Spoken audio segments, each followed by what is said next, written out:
Dear children, today we are learning a very interesting story named The Necklace. This story is actually having three main characters. Number one is Mathilde. Number two, her husband, Mr. Louison, and Mathilde's friend, Madame Forestier. This actually is a story of France, that is French story, very famous one. It shows what happens when you aspire for something that is beyond your reach. You dream, but the dream should be such that it should be practical. But Mathilde, as she was born in a poor family, she wanted to be like rich people. She wanted to be very, you can say, to behave or live like rich people. Okay. So this story is about her. Let's go ahead with the main character, central character of the story, that is Mathilde. Who was Mathilde? Mathilde, a pretty and charming girl. She was very beautiful. She was very charming, attractive. But unfortunately for her, she was born into a family of clerks. Means she was born in a poor family. And therefore, she had no means of becoming known, understood, loved, or be wedded to an aristocrat. And so she let herself be married to a minor official. Where that official was working at the Ministry of Education. She got married, okay. But because she was poor, her husband was also a clerk, not earning much, so she dressed plainly, and she had never been able to afford anything better. She suffered endlessly, feeling she was entitled to all the luxuries of life. She suffered because of her shabby, poorly furnished house. How was her house? Shabby, poorly furnished. Her house was shabby,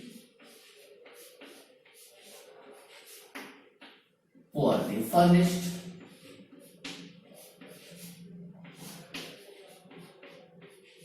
This shows her poverty. Poorly furnished. Okay. All these things that another woman of her class would not even have noticed tormented her and made her resentful. She dreamed of a grand palatial mansion. What she wanted or what she dreamed? She dreamed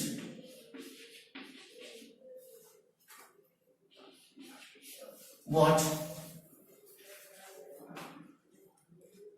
Of a grand palace.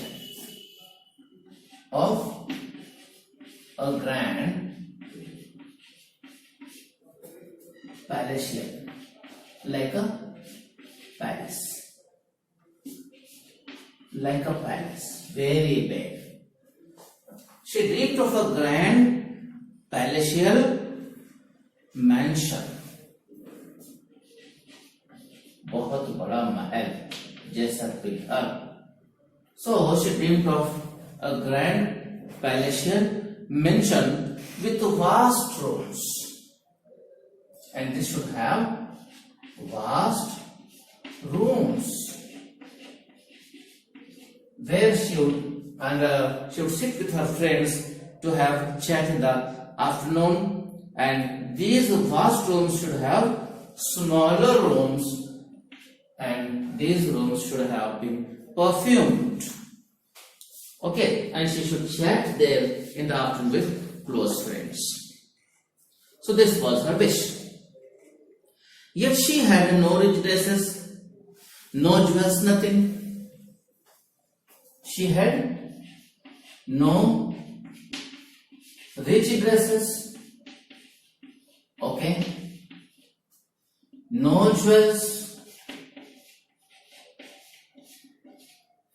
no rich dresses, no jewels, and nothing. So she was always thinking about her poverty and her condition. Okay? And these were the only things she loved to have for her. She wanted so much to charm, to be envied, to be sought after. Now see, she had a rich friend, a former schoolmate at the convent where she had taken her education, whom she avoided visiting because afterwards she would weep with regret, despair and misery. Whenever she used to meet any of her rich friends, or especially her schoolmate, you can say she saw there that she is having good dresses, rich jewelry, everything is good. So she used to feel about her own that she is not having all these things, so she used to regret, despair and misery. One evening her husband came home with an air of triumph, holding a large envelope in his hand. Her husband thought he could make his wife happy. He brought with him an envelope, a large envelope, and showing that envelope to his wife, he said, "Here is something for you." She tore open the paper and drew out a card on which was printed the words. Actually, that paper or that envelope contains an invitation to these husband and wife, Mr. and Mrs. Loisel, from the Ministry of Education where a husband works. What was written on the card? Printed words. What were the printed words? The Ministry of Education and Ma'am Georges Ramponio request a pledge of MME Loisel Company at the Ministry. Actually, M stands for Monsieur and MME stands for Madame. French terms for address like Mr. and Mrs. in English. Okay. So Loisel's company at the Ministry on the evening of Monday, January 18. So they were invited on Monday,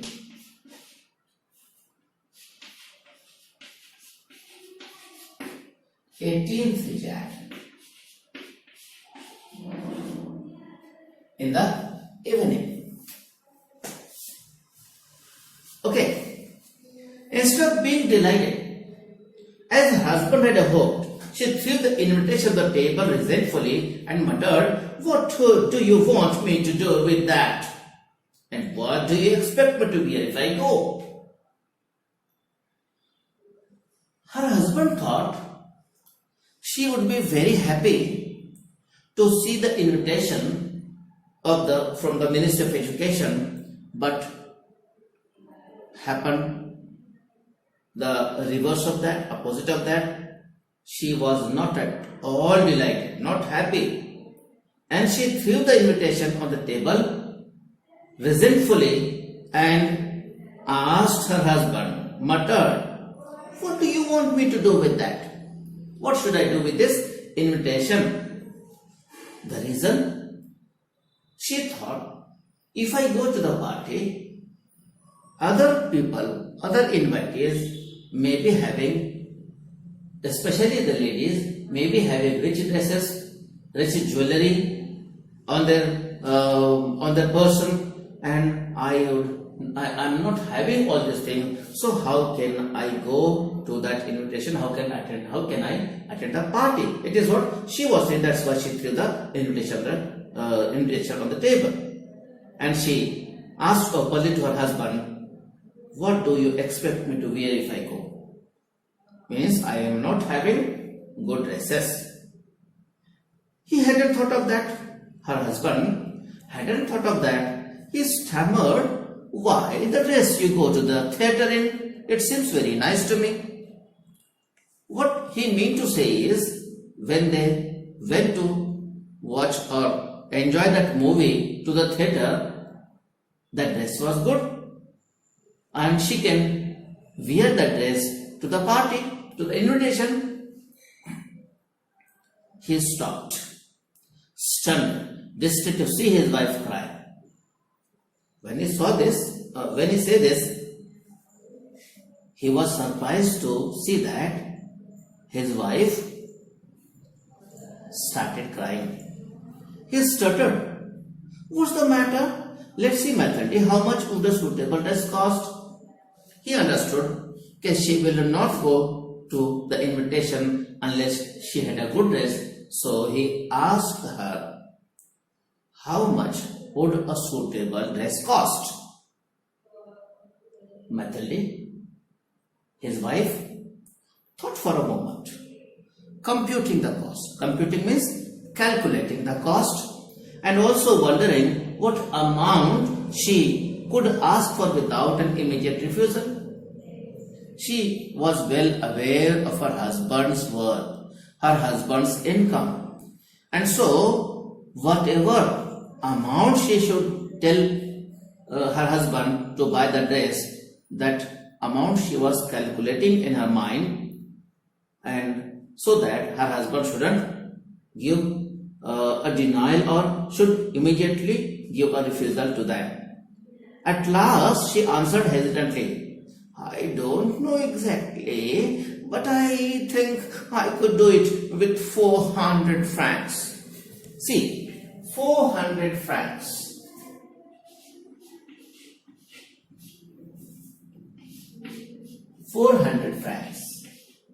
French rupees. Okay.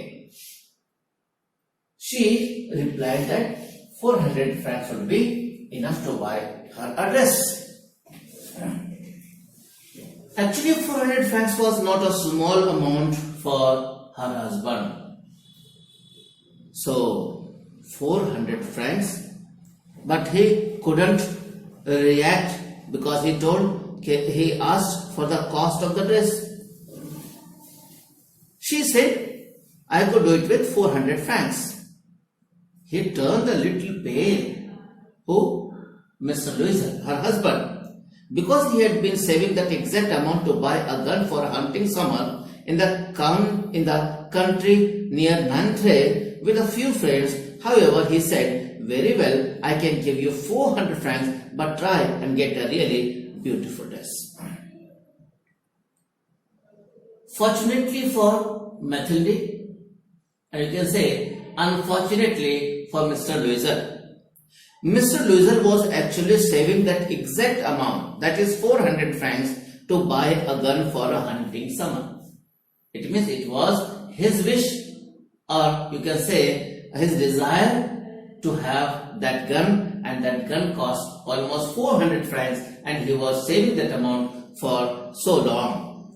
And she was asking for the same amount, which actually was not in the notice of Mathilde. Okay.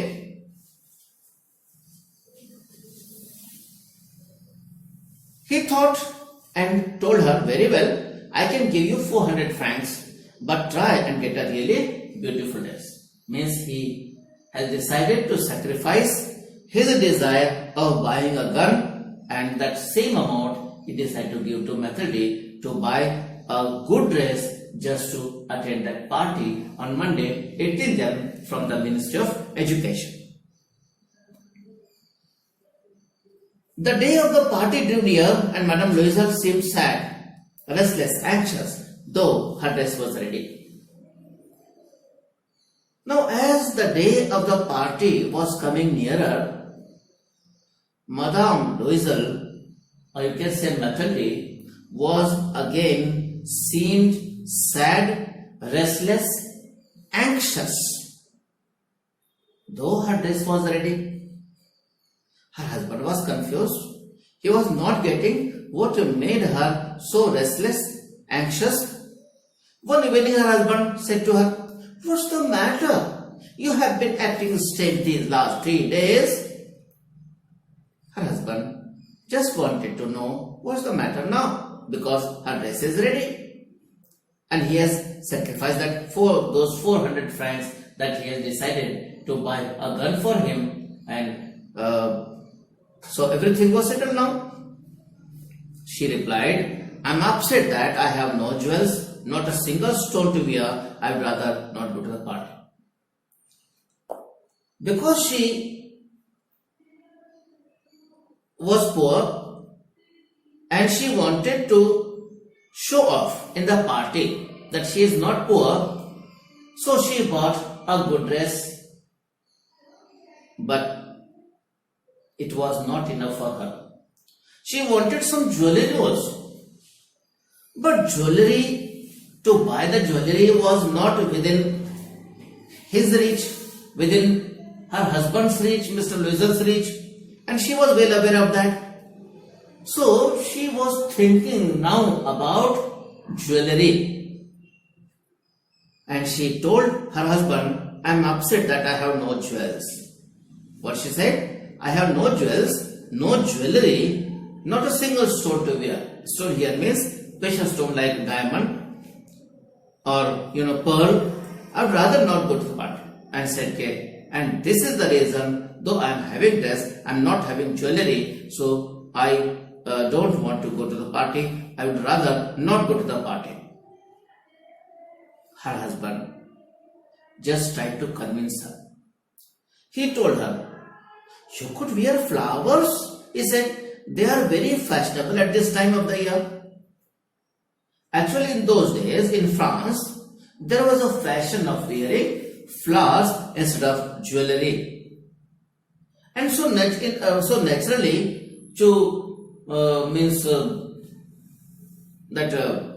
by understanding the situation and to cope up with the situation, he told that she can wear flowers. But she was not convinced. Though it was a better option for her, she was not convinced. The next day she went to her friend's house and told her of her distress. Now she thought her husband was not able to give her that jewelry, so better she should take help of her friend. It means she has decided to bring some jewelry from one of her best friends, and that friend was Madame Forestier, her classmate, who was very rich. Okay, she decided that she should manage and borrow some jewels from her friend. Madame Forestier went to her mirror wardrobe, took out a large box, brought it back, opened it, and said to Madame Loisel, "Choose, my dear." First, Mathilde saw some bracelets, then a pearl necklace. She tried on the jewelry in the mirror. Now what she did? Her friend, Madame Forestier, without any delay, agreed to help her. And so she brought what? She brought a large box from her mirrored wardrobe, opened it and kept before her and told her to choose from those. It includes some bracelets. There were some bracelets a pearl necklace,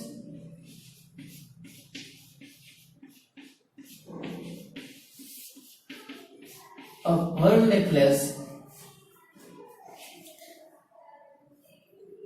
and other jewelry. She tried on the jewelry in the mirror. Mathilde just tried those bracelets, those necklace, pearl necklace in the mirror. She kept saying, "You have nothing else?" But she was not satisfied. She wants something better than that. Then Madame Forestier asked her, "Why yes, but I don't know what you like. Just tell me what you want." Suddenly, she discovered in a black satin box a superb diamond necklace. Superb diamond necklace.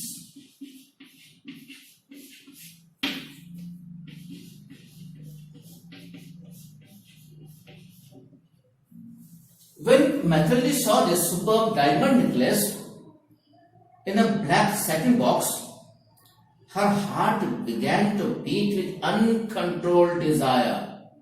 It means she liked it very much. Mathilde liked it very much and she wanted that superb diamond necklace. Her heart began to beat with uncontrolled desire. Her hands trembled as she took it. She fastened it around her neck and stood lost in ecstasy as she looked at herself. Then she asked anxiously, hesitating, "Would you lend me this, just this?"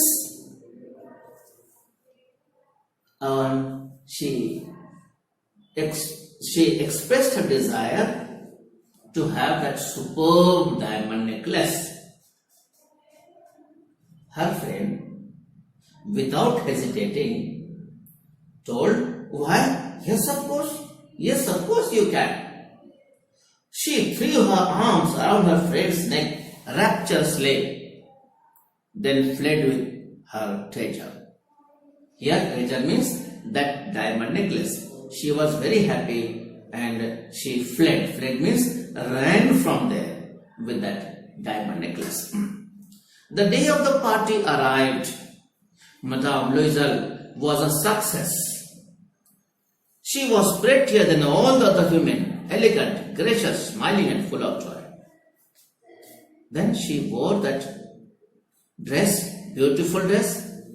Then with that she put that superb diamond necklace on her person, around her neck, and she was looking so charming, so beautiful that she was looking prettier than all the other women. She was looking elegant, gracious, smiling and full of joy. Now this party, you can say she was the only one there and very beautiful, very charming. She was very happy. She started dancing wildly, with passion, forgetting everything in the triumph of a beauty and success, floating in a cloud of happiness. She was floating in a cloud of happiness. Mathilde, her husband, and her husband left at about 4 o'clock in the morning. Means till 4 o'clock in the morning, they were there enjoying the party, and she was wild with happiness. So she was dancing wildly. When they were finally in the street, they could not find a cab because it was 4 in the morning. So means 4 a.m. It was not possible for them to find a cab, that is taxi. They walked down towards the Seine. Seine is the name of a river there. Okay, so they thought that they could get some vehicle or some cab from there. Till they found one, they were dropped off at their door in the Rue des Martyrs, and sadly it was all over for her. Okay, they walked down and they reached their home. In front of the mirror, she took a final look at herself in all her glory. In all her glory, but suddenly she uttered a cry. She no longer had the necklace around her neck. And at home, she stood before the mirror. She wanted to have one last look of wearing that diamond necklace. How beautiful she was looking. She wanted to look into the mirror. But when she saw in the mirror, she uttered a cry because she no longer had the necklace around her neck. What is the matter? Asked her husband. She turned towards him, panic stricken. I have no longer Madame Forestier's necklace. I have lost that necklace. He stood up. Her husband stood up, distraught, worried, disturbed, panic-stricken. I have no longer have Madame Forestier's necklace. What? How? That's impossible. Her husband was worried, disturbed now.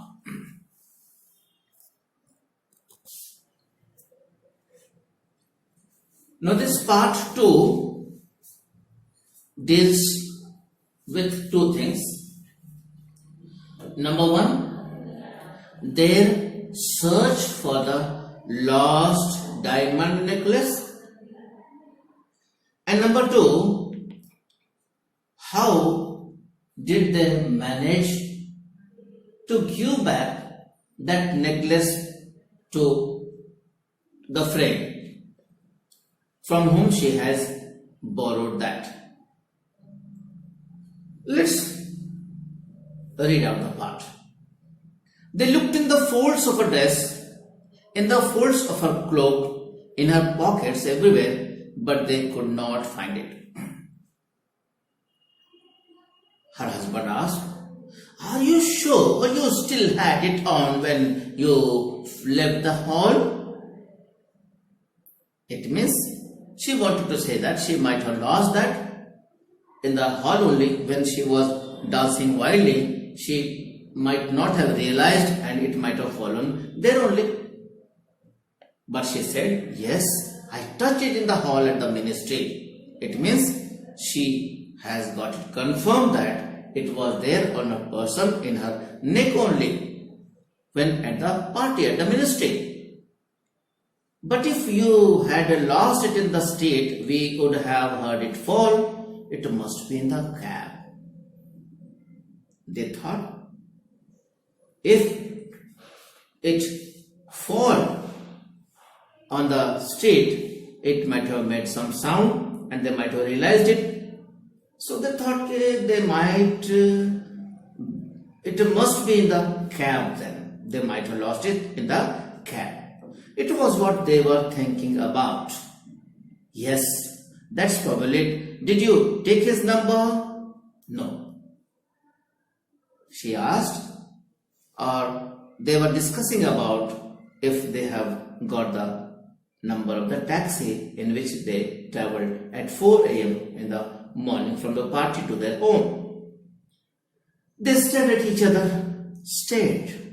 looking at each other, stunned. At last, Loisel put his clothes on and he said, "I'm going back," he said. "Over the whole route we walk and see if I can find it." He left. She remained in her ball dress all night, her mind blank. Her husband returned at about 7 o'clock. He had found nothing. He went to the police, to the newspaper to offer a reward. When he didn't find it on the street, he means Mr. Loisel, her husband, went to the police to register a complaint about the loss of that diamond necklace. Then he went to the newspapers to offer a reward, just like if anyone found this anywhere and if he or she will return that, he or she will be offered a reward for that. So please, if you find, please return us on this address. Then the husband went to the cab companies because they thought the cab in which they traveled from the party to their home, it might be there, but they have not noted the number. So he informed the cab companies. Everywhere the tiniest glimmer of hope led him. It means he searched everywhere because it was a diamond necklace and they were very poor and it was beyond their reach to buy a diamond necklace to return to her friend. She waited all day in despair at this frightful disaster. Louisel returned in the evening, a hollow, pale figure. He had found nothing. You must write to your friend, he said. Tell her you have broken the clasp of her necklace, that you are having it mended. It will give us time to look some more. Husband was still hopeful. He suggested his wife that she should write a letter to her friend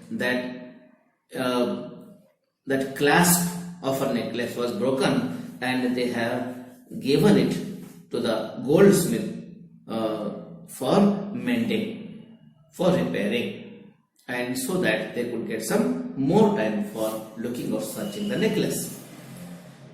She wrote as he dictated. Okay. At the end of 1 week, they had lost all hope. And Louisa, who suddenly looked aged, declared, we must consider how to replace the jewel. After a week, they understood that it was not possible for them to get back that necklace. And so they started thinking about the other alternative, and that is how to replace the jewel. And so they went from jeweler to jeweler, looking for a necklace like the other one, consulting their memories, both sick with grief and anguish. Actually, they were not knowing about the cost also. They were not knowing anything about that jewel, but still, they went from jeweler to jeweler just to looking for the same necklace that they had lost. Consulting their memories, they told that goldsmith or jeweler, but unfortunately, so far they didn't get anyone.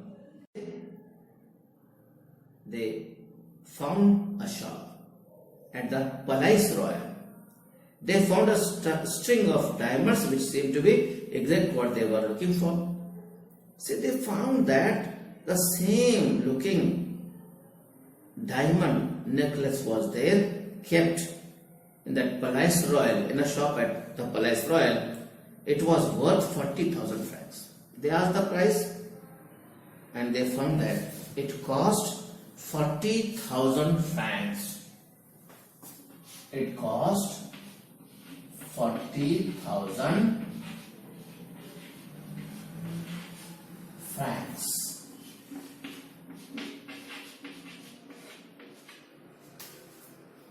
40,000 francs was the cost.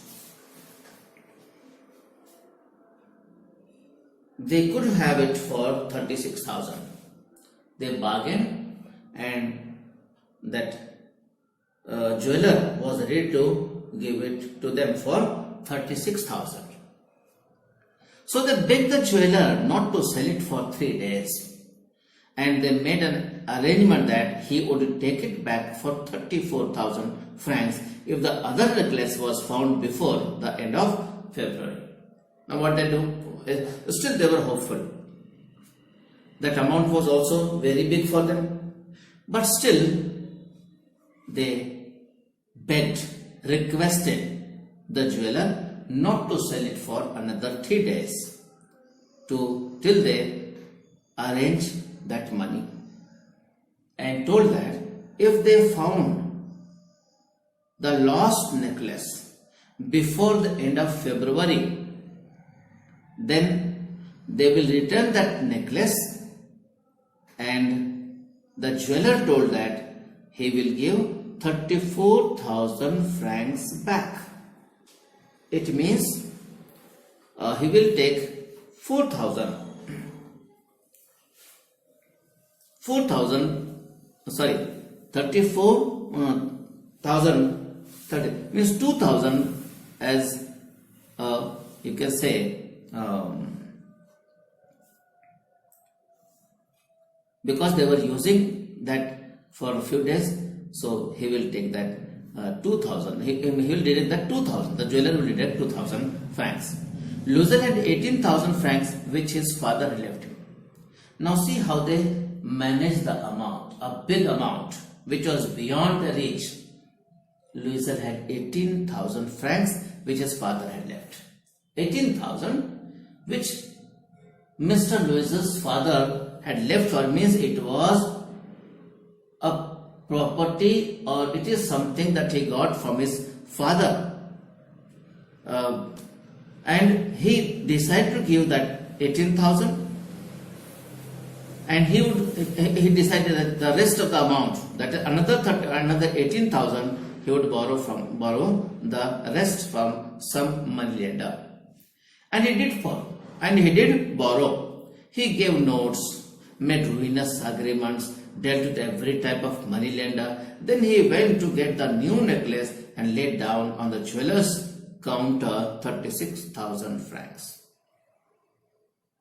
To borrow that remaining 18,000 francs, he signed agreements, ruinous agreements, because no moneylender was ready to give them or borrow them that money, that amount of money. So they made all kind of agreements, ruinous agreements, and he took those 18,000 from the moneylender and just 36 and went to the jeweler and put their 36,000 francs to buy that diamond necklace, to give it back to Madame Forestier. When Madame Loisel took the necklace back, Madame Forestier said coldly, "You should have returned it sooner, I might have needed it." She returned that, Mathilde returned that to Madame Forestier. Madame Forestier even didn't open that box, didn't see anything, but she told a little coldly, "I was needing that to wear in some other party. You should have read it a little earlier." It means she was not happy because she got very late to return that. From then on, now this was settled. They have returned that diamond necklace, buying in 18,000 francs.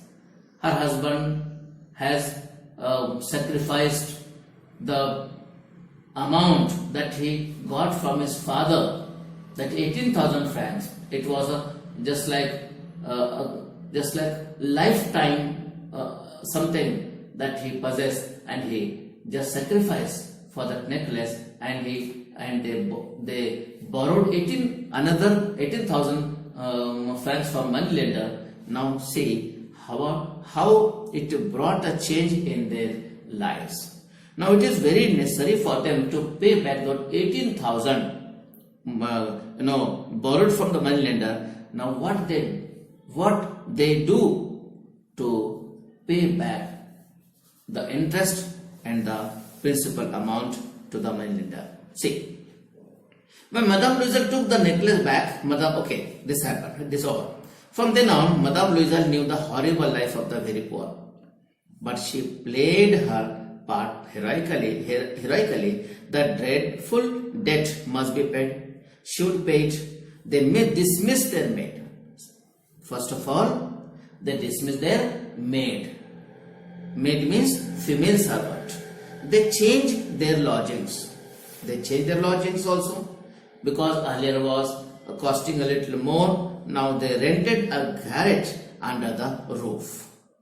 Okay, garret means a small uncomfortable room at the top of the house. It means their misery, their problems started. She came to know the drudgery of housework. Now she has to do all the work herself because she wanted to save money. So she had dismissed the maid. So whatever work to be done at home, she was doing herself. The tedious labor of the kitchen, she has to do herself. She washed the dishes now, the dirty linen, the clothes. She carried the garbage to the street every morning and carried up the water.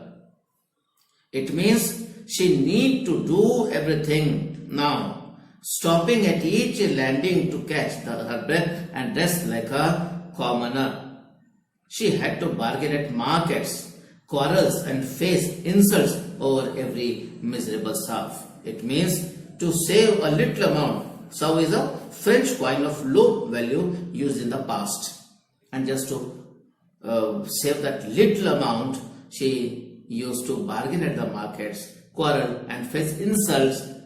She thought this way she could pay back the debt, and she is helping her husband. Each month they had to pay some loans, renew others, get more time. Each month her husband worked extra. What her husband did now? He started working extra every evening, doing accounts for a tradesman, and often late into the night. It means he has also lost the good days of life or the comfort of life. And after working at the Ministry of Education, in the evening also, she had started working extra to get that extra amount to pay back to that money lender. He sat copying a manuscript at 5 sous a page. He was getting just 5 sous for a page to copy a manuscript. And you know, manuscript means handwritten. And this life lasted 10 years. And this hard life, they continued for 10 years. At the end of 10 years, they had paid off everything. It means just to pay back that 18,000 francs taken from that money lender with interest, they required 10 long years and lost all the luxuries, you can say, or comforts of life, and they were living very miserable life, both husband and wife. After 10 years, they paid it back with interest. Madame Louisa looked old now with that kind of work, and not caring about herself, not caring about what she was wearing. She was doing all the housework herself. So by all these worries, she was looking old now. Often she brooded over the past. Now she was thinking unhappily about the past, brooded over the past. What would have happened if she had not lost that necklace? She was thinking, if they would not have lost that necklace, they would not have to lead that kind of life. How strange life is, how fickle, how changeable, how little is needed for one to be ruined or saved. A little mistake can ruin your life. And it exactly happened with this family, because she desired to wear that diamond necklace which was beyond her reach and lost that necklace, and because of that loss they need to lead this kind of life for 10 long years. One Sunday, as she was walking in the Champs-Élysées, suddenly she saw Madame Forestier, still young, still beautiful, still charming. Her friend was still charming, still beautiful. She looked at her.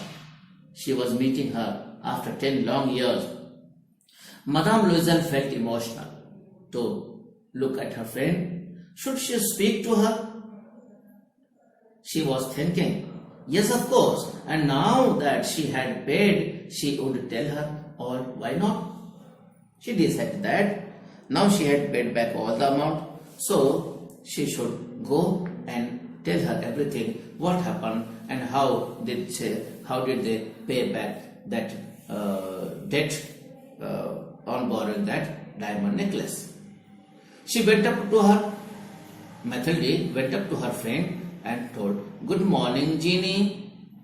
The other, astonished to be addressed so familiarly by this common woman, did not recognize her. She stammered, "But madame, I don't know. You must have made a mistake." She thought, okay, she didn't, means Madame Forestier didn't recognize Mathilde. She told, "I don't know. You must have made a mistake."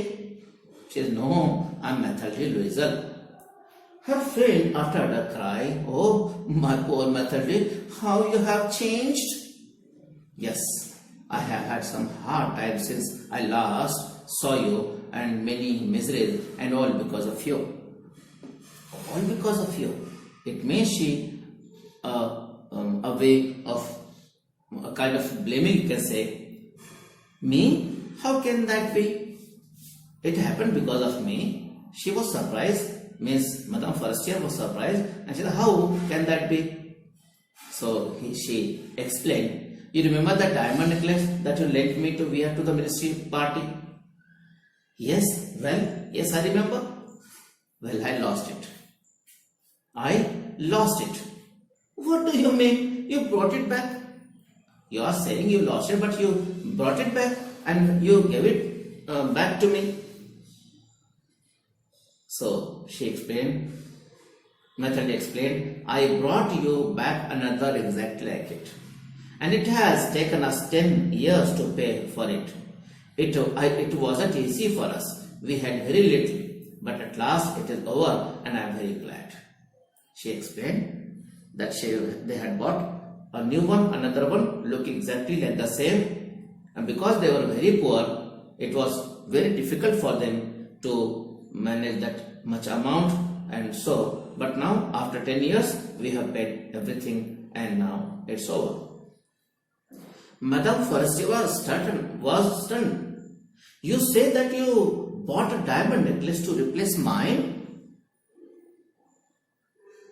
You mean to say that you bought a diamond necklace to replace mine?" "Yes, you didn't notice them? They were very similar." And she smiled with proud and innocent pleasure. Madame Forestier, deeply moved, took both her hands. Oh, my poor Mathilde, mine was an imitation. It was worth 500 francs at most." She told that it was not a real diamond necklace. It was an imitation and it cost just 500, maybe 100 francs. And it was very emotional for Mathilde. Okay, she has not even mentioned to her friend earlier, and this way she had to suffer a lot, and they suffered 10 long years, and now these past 10 years they couldn't bring it back. And therefore the lesson that we learn from here is, from the story is, we shouldn't go for show off. We should be happy with whatever we got, and we shouldn't borrow or lend any such thing which is beyond our reach. And we should accept the reality and learn to be content with whatever we have got. Hope high, but don't put yourself in trouble because of your high ambitions. Thank you very much.